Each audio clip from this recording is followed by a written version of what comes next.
Bienvenidos y bienvenidas a lo que es Diálogos Periféricos, un proyecto colectivo que trata acerca del pensamiento decolonial. En esta ocasión, parte de nuestra comunidad es invitar a personas conocedoras de algunos temas. Este episodio va a tratar sobre nuestro país, Honduras, de donde yo provengo y también la invitada de hoy.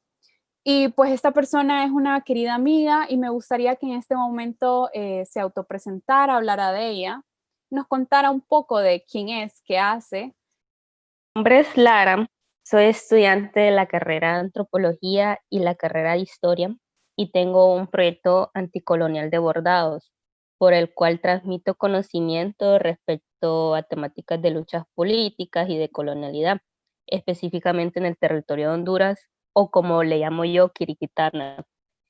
Vengo de una genealogía familiar luchadora. Mi abuelo fue comunista y estuvo organizado en la United Fruit Company, y mi madre estuvo en organizaciones comunistas y clandestinas. Por mucho tiempo pensé que esa parte de mi historia era algo a esconder, porque me creí el cuento de la propaganda anticomunista. Pero fui aprendiendo a pesar del tiempo que el conocimiento es poder.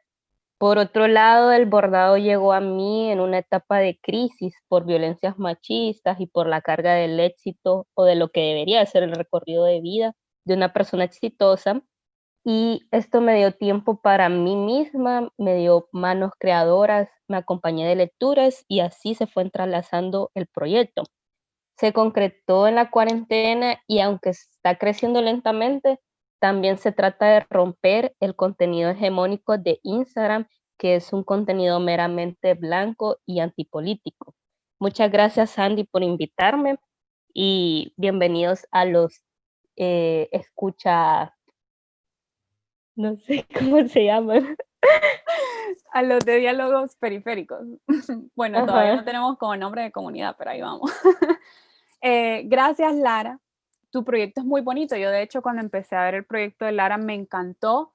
Número uno, porque hay una concepción en Latinoamérica de los hilos como de los bordados. Yo recuerdo que la primera vez que entendí verdaderamente esto fue a través de una experiencia cuando conocí a una boliviana una vez que estuve en Perú. Y ella me comentó que los bordados eran muy sagrados porque a veces las figuras que hay adentro de estos materiales, ya sea por ejemplo un chal, cuentan una historia y yo quedé como, wow, qué bonito, ¿no? Y por ejemplo, en el caso de Honduras existe la comunidad lenca que hace unos bordados preciosos, lastimosamente pues se comercializan de la manera incorrecta. Y justamente Lara pues a través de sus hilos, por así decirlo, teje historias muy bonitas y nos cuenta de manera sencilla qué es el pensamiento decolonial. Justamente su proyecto es nuevo también, quiero pues que ustedes la sigan, vamos a dejar sus redes sociales por aquí. Y como pues ya lo dijo Lara, ella pues tiene una línea genealógica muy interesante y parte de lo que compartimos ella y yo pues de ser de Honduras, ¿no? Ser hondureñas. Y algo muy común del ser hondureño o hondureña es que la gente no ubica Centroamérica. La gente, yo las veces que he tenido la oportunidad de salir afuera, siempre me preguntan que de dónde soy, porque me confunden con otra nacionalidad por mi acento, por mi imagen incluso.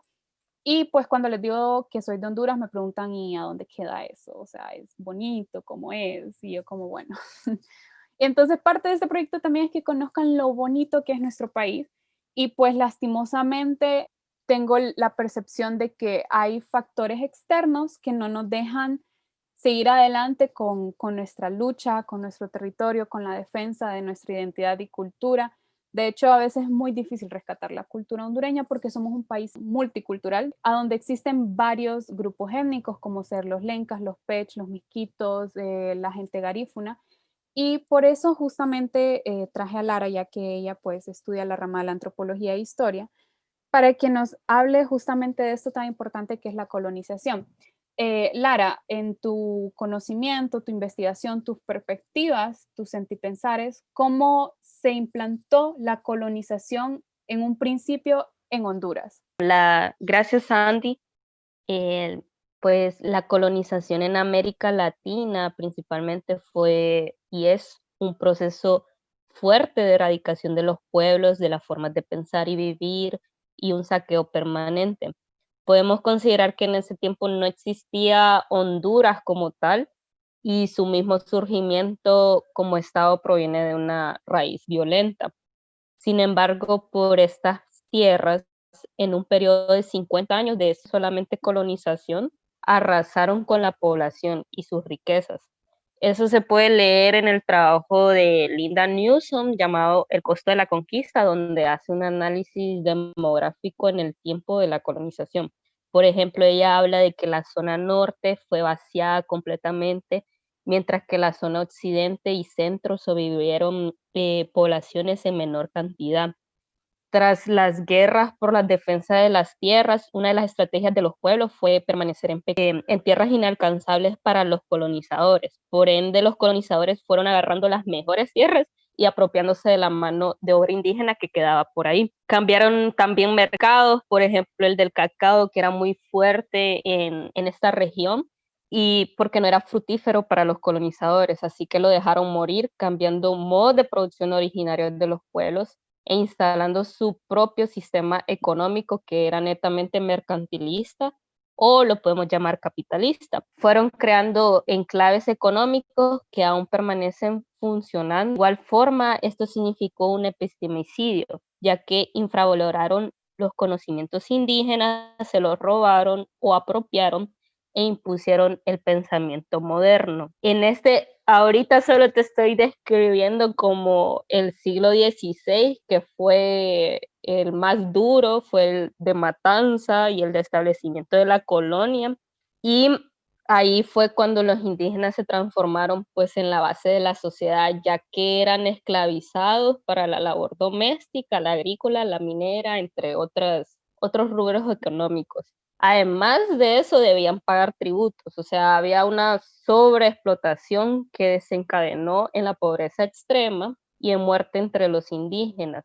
Entonces podemos como concluir que el capitalismo se formó a costa de la sangre y el sudor de los pueblos. Por eso es que los decoloniales o los anticoloniales hablamos de la formación del capitalismo moderno y del sistema moderno colonial de género desde 1492. Muchas gracias, Lara, por esta pequeña introducción. Bueno, pequeña no tanto, porque hay muchos factores que podríamos ir desglosando.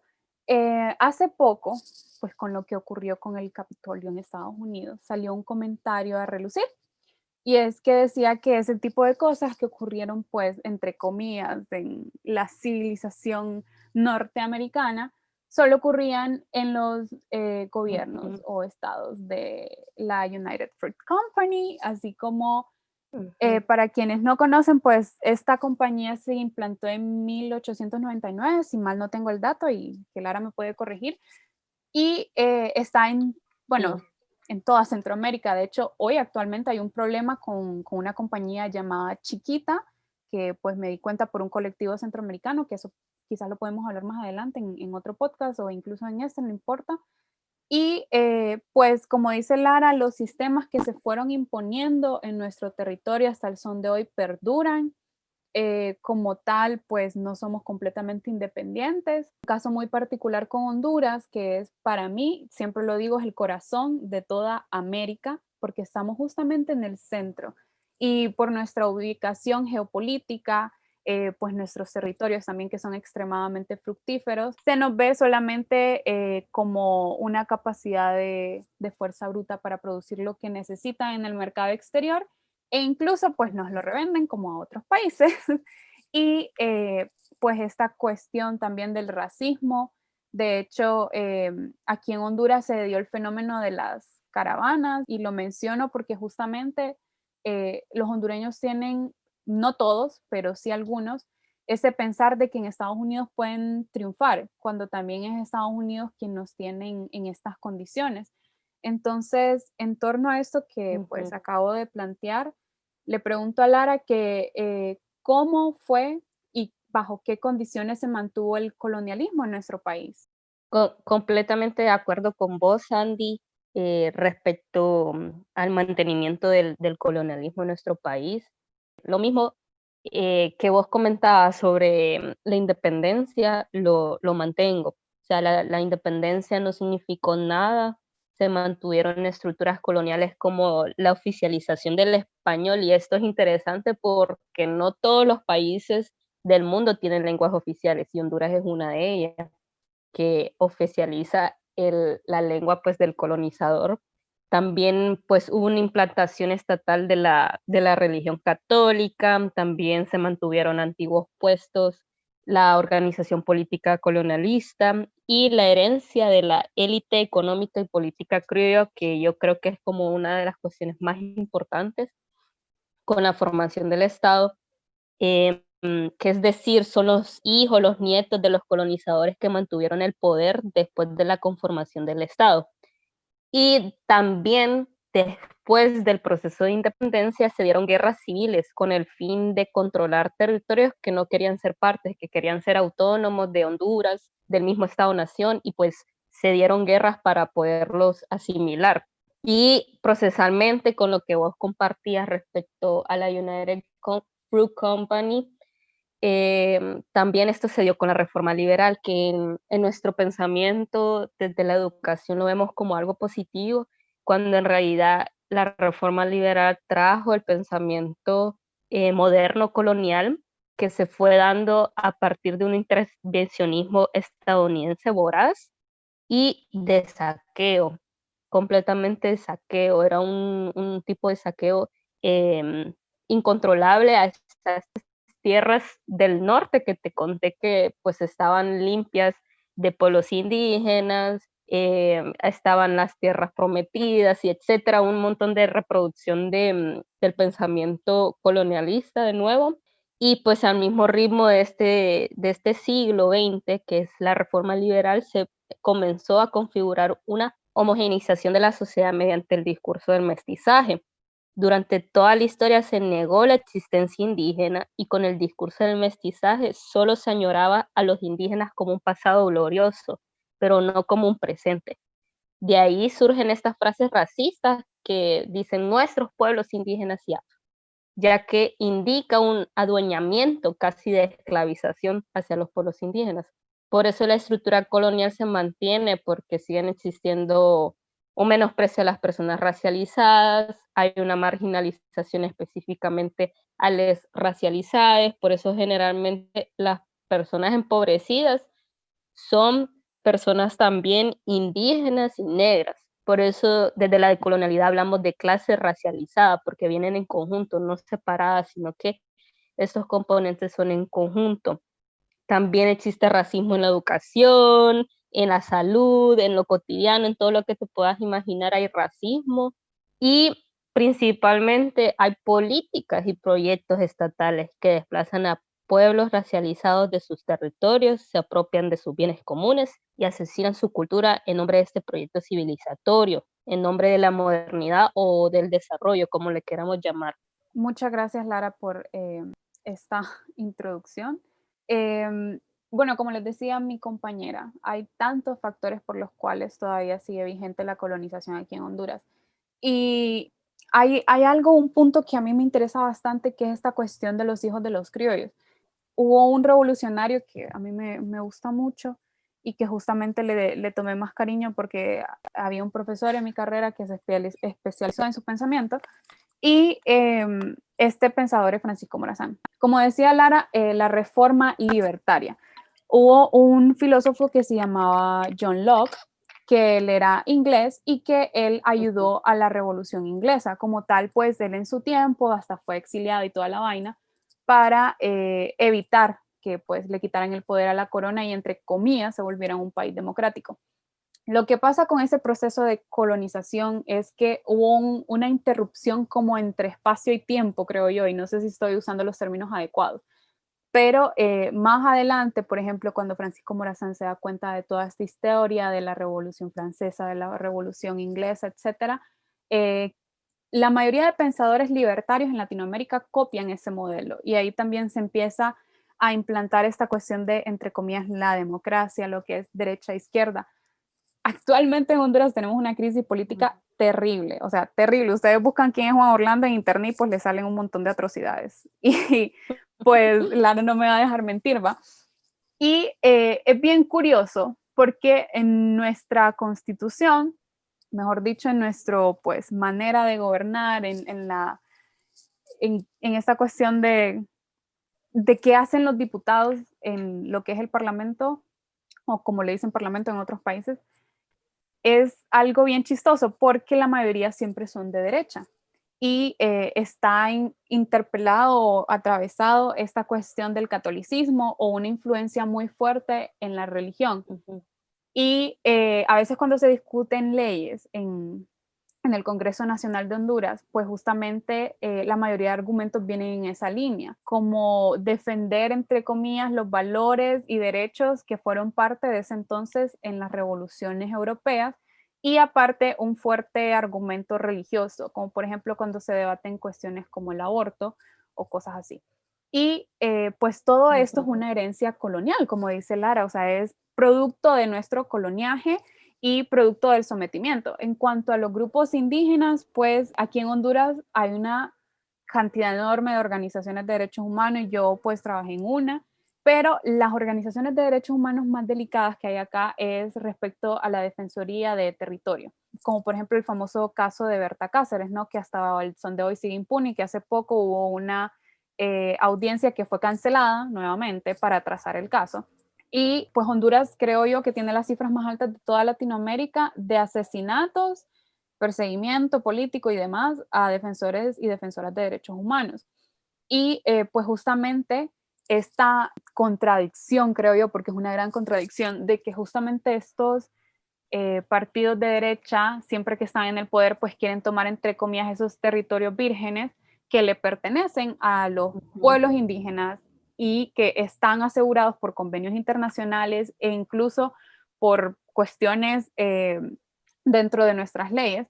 Y dicen que es por el progreso, entre comillas. Y yo le comentaba a Lara que justamente hace poco viajé a un lugar que se llama Tela, aquí en Honduras, que es súper bonito, que es cerca, está la comunidad del Triunfo de la Cruz y que hace Ujú. como más de 180 días, si más no me equivoco, desaparecieron hermanos garífunas de ese territorio porque justamente hay un plan de extractivismo en su territorio por ser tan fértil, por ser tan bonito, por estar cuidado por ellos, por ancestros y ancestras que han luchado por ese espacio y que pues este gobierno usurpador, corrupto, de todo lo malo que puede haber en el mundo, se quiere apropiar para, entre comillas, hacer como distritos hoteleros y vainas así, pero detrás de eso también hay otras intenciones, como por ejemplo el narcotráfico, y que parece como una secuencia de problema tras problema que nunca solucionamos, pero es que justamente lo que quiere demostrar diálogos periféricos es que el pensamiento decolonial trae problemas al mundo actual y no problemas que solo le Ujú. pertenecen a una periferia, como en el caso de América en el territorio de Honduras, sino a otros lados del mundo, porque exactamente lo que pasa acá parece similar a lo que puede pasar, por ejemplo, en África, en Asia, en lugares que ya fueron colonizados anteriormente y que hasta el son de hoy también siguen colonizados. Por lo cual, ahora le quisiera preguntar a Lara, Honduras, bueno, es un país multicultural. ¿Crees vos que sea posible algún día ser interculturales? Como por ejemplo, conozco que la constitución de la República de Bolivia pues tiene este Ujú. concepto dentro y que justamente vos también tenés una herencia por ahí. Y Sí. que, o sea, me parece grandioso que en algunos países se haya dado como debe de ser la imposición y decirle a Estados Unidos, aquí no metas las narices, aquí va a ser el pueblo que se levante contra vos y te diga, ya basta, cosa que no ha pasado en todos los países, pero justamente el ejemplo como de Bolivia, ¿crees que sea posible algún día que nos deshagamos de esos sistemas colonialistas que vienen acompañados del patriarcado, del capitalismo, etcétera, etcétera, del racismo? Y que podamos vivir tranquilamente entre culturas, defendernos, saber que, por ejemplo, si yo no soy Ujú. garífuna, puedo acompañar la lucha garífuna. Sí, qué buena pregunta. Sí es como un tema un poco complicado. Más que todo, si utilizo la comparación con Bolivia, pues podría decir que Bolivia en su mayoría de la población son poblaciones indígenas. Es más, era un pequeño grupo el que era blanco y controlaba pues los aparatos estatales, y hasta que llegaron a tener un presidente indígena. Y esto obviamente pues fue cambiando la forma de organización políticas y pues traslapando su filosofía en lo que es pues la organización máxima de la sociedad, que es el Estado. Pues yo creo que con Honduras es completamente diferente. Nuestra población, el 7% son pueblos indígenas, después estamos mestizos, que somos muy racistas, y pues yo creo que no se puede negar pues esa herencia que tenemos, que sí hemos sido racistas, que sí mantenemos relaciones racistas, que el mismo Estado es completamente racista.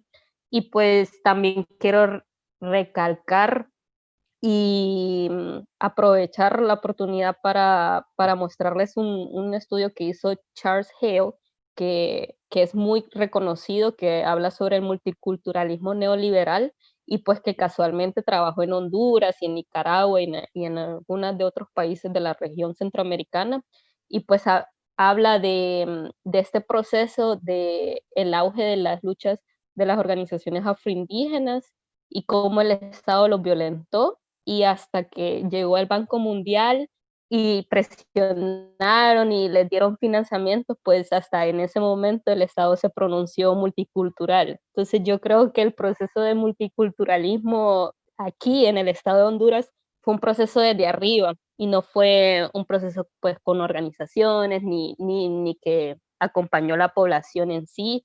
Entonces es como un poco peligroso este concepto de multiculturalismo aquí porque también se dio en los años 90, que es el auge del neoliberalismo, y que pues el Estado hondureño se benefició de esta situación, ya que al mismo tiempo que utilizaba la imagen y el respaldo de algunas organizaciones indígenas y afro, también obtenían dinero por ser internacionalmente progresistas y por ser respetuosos de los derechos humanos y de los derechos indígenas, etcétera, etcétera. Entonces yo creo que la interculturalidad se puede dar desde organizaciones de base. O sea, tenemos que empezar a trabajar los que somos luchadores y que queremos un cambio en el Estado, que tenemos que empezar por la pregunta de ¿queremos capturar el Estado y que opte nuestro lenguaje? ¿O queremos destruirlo o sustituirlo por un sistema diferente? Yo creo que por ahí se podría empezar a tejer relaciones y a tejer diálogos, pues porque al final la interculturalidad son diálogos. Gracias, Lara. Justamente por eso es que a mí me atrajo tanto ponerle el nombre de diálogos periféricos, porque a través del diálogo no es una imposición, sino un, por así decirlo, una plática tranquila, así como la que Lara y yo estamos teniendo ahora y estamos intercambiando puntos de vista para llegar a una conclusión. En cuanto a esta cuestión de la multiculturalidad, se ve mucho en la propaganda del gobierno actual. Como les dije, el gobierno actual es de derecha, se ha, qué sé yo, disfrazado de progresista, entre comillas, porque siempre vende la cultura hondureña hacia afuera como lo mejor, que nuestros pueblos y que no sé qué, y ese paternalismo, como dice Lara, de decir nuestro, cuando no es completamente nuestro, y ese es el problema cuando sos hondureño, pues porque el mestizaje aquí fue durísimo, no, quizás como otros lugares que ahí sí erradicaron completamente, como por ejemplo Uruguay, que no quedó ningún solo pueblo indígena hasta donde yo sé, pero pues los pueblos son sabios, son inteligentes y hay muchos pueblos indígenas alrededor de Latinoamérica que tienen su territorio, que viven en paz, que no tienen tanto problema, pues entre comillas, con la modernización de las ciudades y todo esto. Hay algo que me llama la atención con lo que mencionó Lara de como dar donaciones y aceptar como ayuda a los mecanismos internacionales para defender el territorio.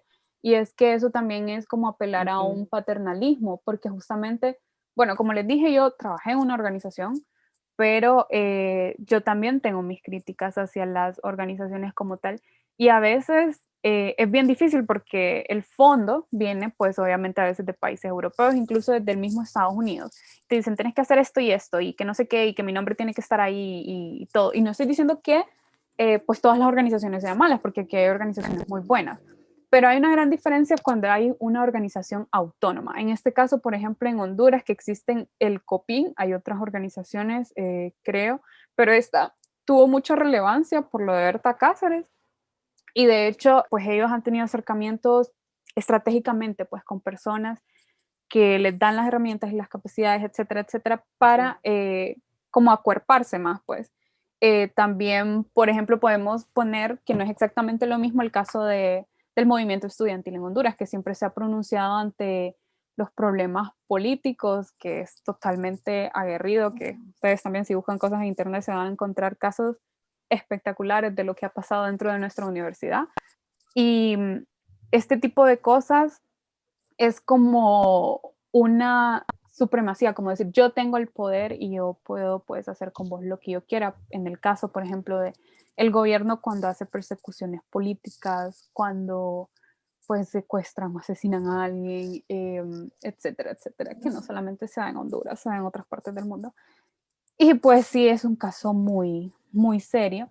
Y ya pues yo pienso de que es posible algún día ser interculturales, pero eso creo que tendría que ser un diálogo directo con los grupos indígenas y afrodescendientes de nuestra nación. Y pues prácticamente reconstruir Honduras, porque hemos tenido un sistema político, creo yo, que siempre solapa pues fechorías que hacen pues la mayoría de gobiernos. De hecho, nosotros hemos tenido varios golpes de Estado, el más reciente fue hace 12 años ya, y, y pues sí, o sea, siempre he apoyado pues también por esta supremacía blanca desde Estados Unidos.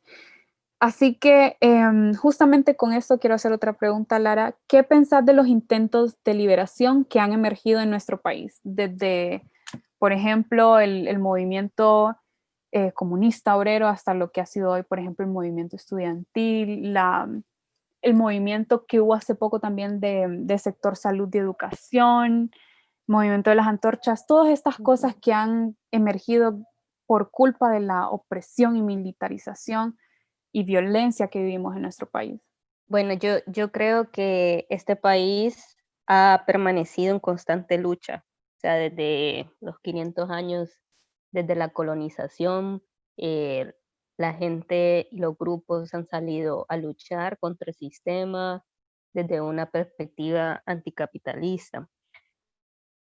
Creo que hace falta en algunas organizaciones, pues, esta concepción del anticolonial, porque imitamos mucho, pues, lo de Occidente, lo europeo, hasta anhelamos algunas veces la Revolución Francesa, la inglesa, cuando son inherentemente revoluciones que dirigieron hacia el capitalismo, hacia el nuevo sistema capitalista.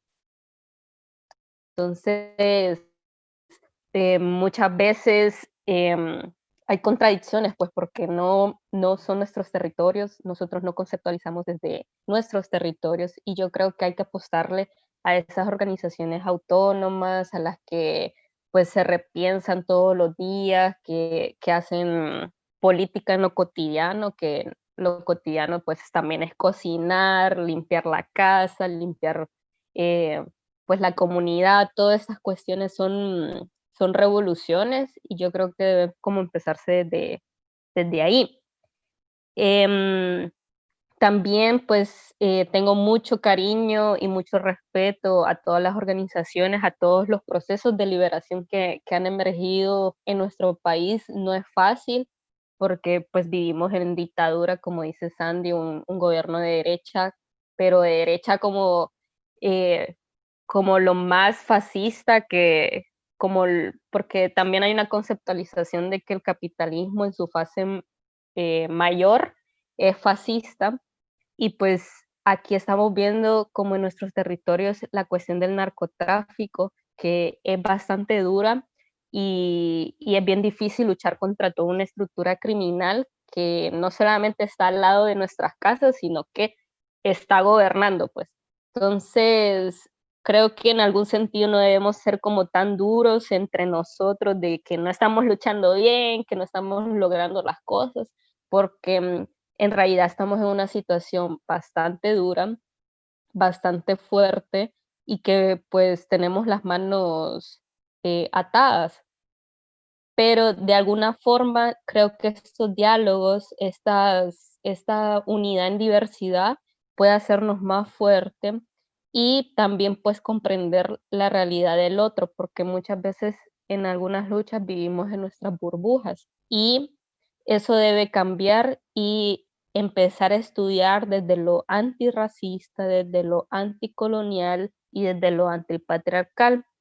Las condiciones que vivimos es porque el sistema jerarquizó nuestras vidas para así mercantilizarlas. Entonces el capitalismo es racista porque sus propias estructuras se fundamentan en la explotación de personas racializadas. Y creo que por ahí podemos empezar como tejiendo estos argumentos o estas teorías que pues han surgido de América Latina y que debemos como estudiarlas, valorizarlas, quizás replantearlas, si no nos gustan, pues replantearlas, pero empezar a escribir desde nosotros. Gracias. Justamente también este proyecto se trata como de darle las herramientas de conocimiento a las personas para que entiendan qué es el pensamiento decolonial, porque yo algo que a mí como que ya me tenía harta era esta cuestión de como tener mucho este tipo de pensamiento dentro de la academia, y es algo que dice Boaventura de Sousa, es que hay que sacarlo hacia afuera. No es que nos vamos a deshacer de la academia, porque es un factor, una herramienta principal, pero justamente nosotros y nosotras, como conocedores y conocedoras del tema, pues sacarlo y llevarlo de manera, por así decirlo, amigable a las personas. Así como a un tiempo, por ejemplo, lo hizo Paulo Freire con la pedagogía de la liberación, que es algo que posiblemente en otro podcast vamos a hablar. Y bueno, Lara, como vos también sos antropóloga, bueno, para mí ya lo sos, va. ¿Cuáles serían las raíces sólidas para crear identidad hondureña y conciencia cultural? Primero, no hay una sola identidad, hay varias identidades. Por eso es difícil para mí hablar de hondureñidad, porque las identidades al final son políticas. Desde la teoría decolonial se mantiene una postura crítica a las políticas de identidad, que son diferentes a las identidades políticas. No solo pronunciarse negro, indígena, afroindígena, mestizo, porque sí, sino porque existe toda una estructura colonial que impone desigualdades sociales. Se reconoce en ese sentido que la raza nació para dividir a las sociedades y justificar el genocidio. Los colonialistas utilizaron estas categorías para oprimir y menospreciar los pueblos. A medida los pueblos se organizaron, reivindicaron algunas identidades. Por eso es que ahora hay pueblos que no reivindican lo indígena, sino a su propio pueblo, que se llame desde su lengua y de su cosmovisión, no desde la indigeneidad, porque también cae en algún sentido homogenizarlo. O nosotros los blancos, los mestizos, lo hacemos caer en homogenización. Creemos que todos los indígenas son iguales, o sea, los lencas, los miskitos, los pech, los tahuacas, todos son iguales, todos son indígenas, entonces todos son iguales. Y no es de esa manera, no es así. Entonces lo que resta es aprender, es dialogar y respetar las existencias diversas, porque detrás de cada enunciación de identidad hay un proceso de reconocimiento hacia sí mismo, hacia los otros, un descubrimiento y escritura de su historia y una lucha, y eso lo podemos pues entender desde nuestra propia situación, desde nuestro propio reconocimiento, porque nosotros también optamos por identidades, por catalogarnos de alguna forma o de otra, y las identidades también son cambiantes, o sea, no voy a ser la misma Lara hoy que la que va a ser dentro de 10 años. Por ejemplo, voy a tener otras identidades, voy a experimentar otros procesos y me voy a educar con otras realidades y pues desde ahí me voy a enunciar. Por eso también es como, creo que en la decolonialidad hablamos bastante sobre conocimiento situado, que es pues reconocer que producimos conocimiento porque somos esta persona. No, si fuera otra persona, no haría este conocimiento, por ejemplo, o las condiciones fueran más difíciles para que yo produjera ese conocimiento. No hay como raíces sólidas para crear una identidad hondureña en general, porque esta cuestión de que algunos países tienen culturas específicas no se habla muy exacto en antropología porque las identidades son políticas al final. vienen de un proceso personal como también colectivo, que el colectivo también te tiene que aceptar y no un proceso como desde arriba, como lo ha hecho los estados que han construido, pues estos son los hondureños, estos son los salvadoreños y han creado fronteras para dividirnos, ¿verdad?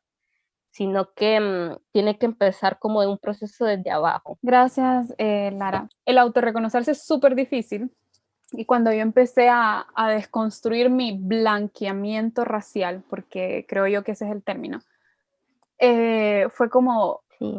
man, vos sos súper racista con vos misma, aunque no lo exteriorices con otras personas. Era como empecé a amarme por quien soy, por cómo soy, a dejar fluir mis rasgos, pues a honrar esa herencia, pues cultural de mi ancestra, que es mi bisabuela y mi abuela. Y pues así, o sea, yo creo que uno también antes de descolonizar hacia afuera tiene que descolonizar hacia adentro y en el camino te vas dando cuenta con la compañía, con el diálogo, con todo esto. Y al final de cuentas no es como que puedes decir, ay, es mi identidad hondureña, porque justamente concuerdo con eso, con Lara, sino que es mi identidad, quién soy, de dónde vengo, lo que yo creo, lo que yo conozco.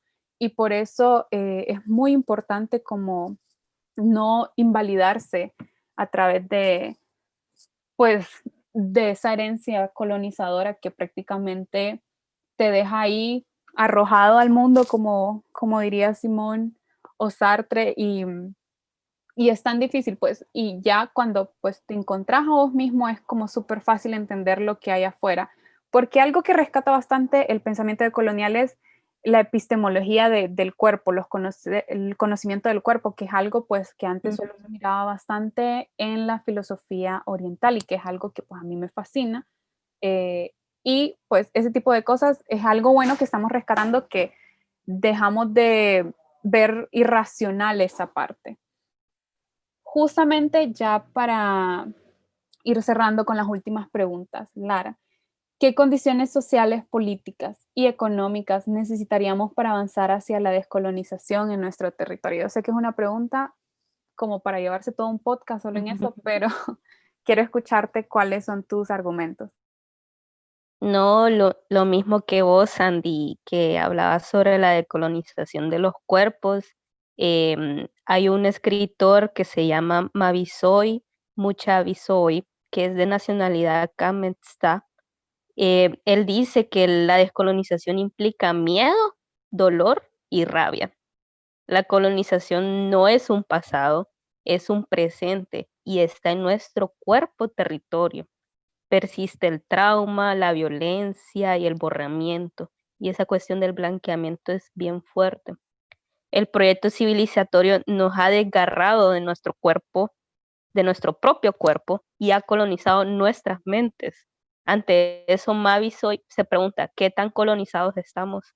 Y yo creo que desde ahí se debe partir, revitalizar la memoria, cambiar las narrativas de la historia con H mayúscula, reconocer las violencias colonialistas que se ejercen, destruir al colonizador que vive dentro de nosotros, la construcción de pedagogías alternativas y de organizaciones colectivas y horizontales, porque no estamos en condiciones sociales, políticas y económicas para la descolonización, pero se debe hacer, se debe empezar como esta misma descolonización del cuerpo que hablabas vos anteriormente con tu experiencia individual, muy personal, pues creo que desde ahí se debería de partir porque el Franz Fanon también habla de eso, de cómo la subjetividad colonialista se nos impregna en nuestro cuerpo y pues debemos destruir nuestro propio colonizador porque se trata de todo un sistema que está dentro de nosotros y que está encima de la sangre y el sudor de miles de pueblos y que sigue succionando nuestro trabajo y pensamiento. Cabal, justamente lo que decís, como que nosotros también nos volvemos como nuestro propio mártir y es algo muy, muy duro, pues que yo creo que todas las personas en algún punto pues tienen ese vacío existencial y pues deseamos llenarlo y justamente esto es una apuesta política bastante fuerte que puede darle sentido a su existencia. Ya para cerrar, y esta es una pregunta que me llena mucho el corazoncito como mujer, Lara, ¿qué crees que aporta el feminismo decolonial a nuestra lucha en Honduras? Actualmente no creo que exista en concreto un feminismo decolonial en Honduras, pero sí hay aportes. Debemos reconocer que en todo Abya Yala prevalece el feminismo blanco, eurocentrado, desde las ONG, las organizaciones no gubernamentales, que muchas veces coopta el trabajo de mujeres indígenas y negras y de personas trans.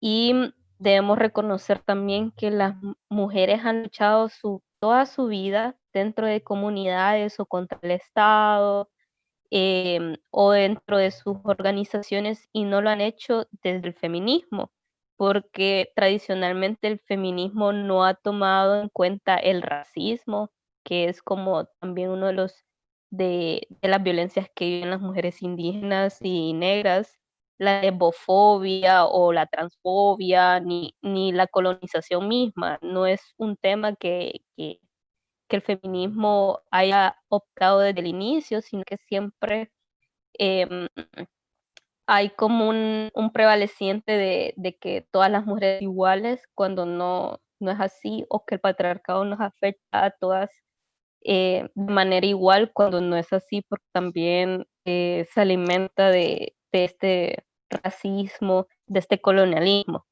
Por ende, para el feminismo decolonial, que tiene sus orígenes en el feminismo chicano, en el negro, en el indígena, en el trans, en el asiático, este sí puede aportar a la lucha en Honduras, ya que es un territorio plagado de machismo, de racismo y de odio a las disidencias sexuales, parte también de este mismo proyecto civilizatorio, o sea, de la misma colonización.